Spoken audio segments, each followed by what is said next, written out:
Cuma kita kata, adakah benda ini boleh menyelesaikan masalah air di Kelantan? Yang ni yet to be seen lah. So kita harap perkara ini dapat menyelesaikan masalah air di Kelantan. Habis dekat situ tuan-tuan. Okey, cerita menarik. Fitnah PAS yang berleluasa. Fitnah yang dibuat oleh orang PAS yang berleluasa, akhirnya benda itu yang meracuni, menghancurkan kestabilan negara.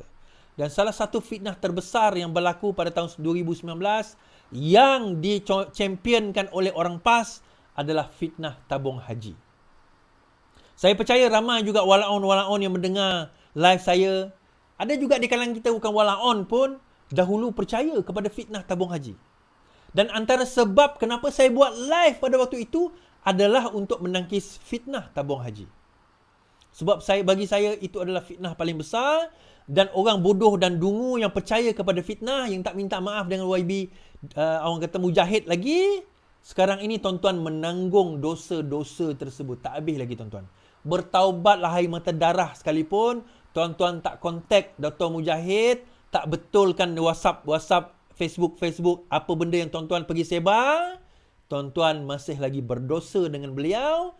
Tuan-tuan kena betulkan. Nak betulkan dosa fitnah ni mudah. Tuan-tuan ingat tak tuan-tuan pergi sebarkan kepada siapa fitnah itu? Kalau tuan-tuan ingat, kontak balik orang-orang itu, kata ini semua adalah fitnah.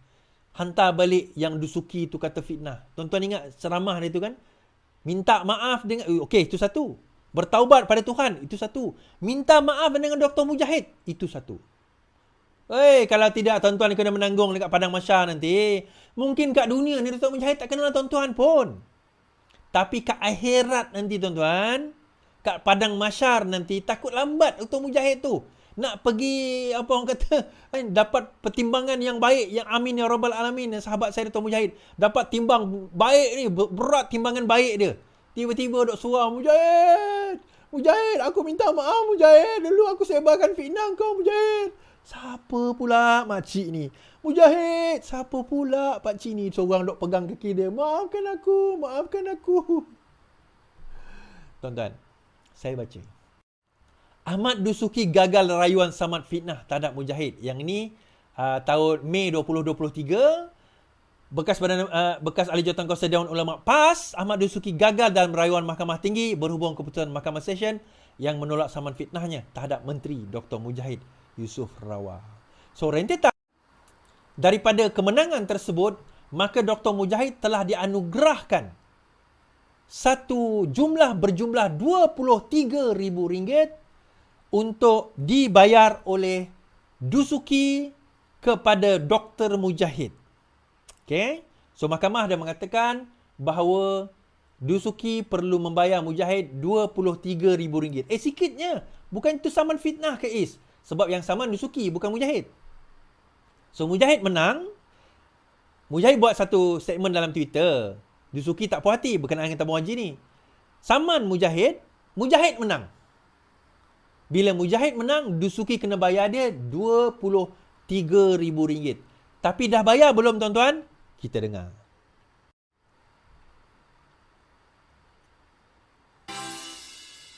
Ustaz kaki auta menghilang elak bayar hutang. Bekas ahli jawatankuasa Dewan Ulama PAS Ustaz Ahmad Dusuki Abdul Rani seolah-olah menghilangkan diri apabila masih belum melangsaikan hutangnya sebanyak RM23,000 kepada Senator Datuk Seri Dr. Mujahid Yusof Rawah, biarpun sudah 4 bulan dituntut berbuat demikian. Hutang RM23,000 itu adalah kos keseluruhan yang perlu dibayar Ahmad Dusuki selepas kalah dalam saman fitnah berhubung isu tabung haji TH. Bayaran itu merangkumi kos RM11,000 di Mahkamah Session, RM7,000 di Mahkamah Tinggi dan RM5,000 di Mahkamah Rayuan. Mujahid yang juga timbalan Presiden Amanah berkata disebabkan penceramah itu gagal membayar hutang selepas surat amaran diserahkan, peguamnya telah memfailkan saman penghutang penghakiman di Mahkamah Session dan Mahkamah Tinggi Shah Alam bagi maksud membolehkan aset Dusuki disita. Bagaimanapun dakwanya, surat tuntutan pemiutang itu gagal diserahkan kepada Ahmad Dusuki selepas beliau beberapa kali memungkiri janji untuk bertemu dengan pihak peguam. Sedangkan tarikh pertemuan sudah dipersetujui lebih awal. Sampai saat ini saya punya peguam tidak dapat bagi dekat dia secara suruhan tangan dan beberapa kali buat temu janji. Dasuki berkata dia akan ada untuk menerima, tetapi bila pergi ke lokasi dijanjikan, dia tiada. Bila dia tidak terima, nak sita barang dia pun tidak boleh sebab dia kena terima melalui surahan tangan. Tidak banyak pun RM23,000 itu, tetapi nak ajar dia itu. Dia duk mengajar orang hutang ini akan tergantung kalau mati. Jadi saya nak ajar dia lah. Kau tu hutang aku. Hutang tu bukan aku minta, mahkamah yang suruh bayar, katanya ketika ditemui dan ditemu bual Harapan Daily. Dan berkata demikian ketika ditanya perkembangan saman fitnah antara beliau dengan Ahmad Dasuki. Ahmad Dasuki sebelum ini memfailkan saman ekoran ciapan Mujahid pada 22 November 2020 yang Pertama sekali tuan-tuan, hashtag Pasik boleh tak? Boleh tak tuan-tuan? Kita letak hashtag Pasik, hashtag Pasik, hashtag Pasik. Kenapa Pasik tuan-tuan? Saya kata hipokrit. Dia kita okey, dalam serahan ni kita nak cerita, dalam kita nak serah surat ataupun notis mahkamah, notis peguam, kita kena serah kepada tuan badan. So dia kata kita akan terima, saya akan datang. Jumpa sekian tempat, saya nak datang. Dah sampai dah tempat tu, dia tak muncul. Dr. Mujahid mesej saya tadi, saya tanya betul ke doktor? Tak dapat lagi malam ni saya nak tembak ni. Dia kata betul, tak dapat lagi. Tak dapat lagi tuan-tuan. Pasik. Janji. Oh, janji. Saya akan datang. Saya akan datang untuk bayar. Saya akan datang untuk bayar. Sorry, untuk terima notis. Untuk terima notis. Untuk terima notis. Tapi lepas itu tak datang-datang. Tak terima-terima. Saya tertarik saya ceramah ni, ceramah Dasuki ni. Ustaz Dasuki punya ceramah ni. Dia ni tuan-tuan. Saya nak tunjuk sikitlah saja nak tunjuk ni. Meninggal dalam keadaan sedangkan dia dirham orang lain. Dia meninggal dalam keadaan yang dia belum lagi membayar wang dinar ataupun dirham orang lain yang ada padanya, padahal dia mampu. Yang ada pada dia padahal dia mampu, maka diambillah pahala kebaikannya. Dia meninggal dunia tu dalam keadaan yang dia tak bayar hutang orang, padahal dia ada duit untuk nak bayar hutang orang.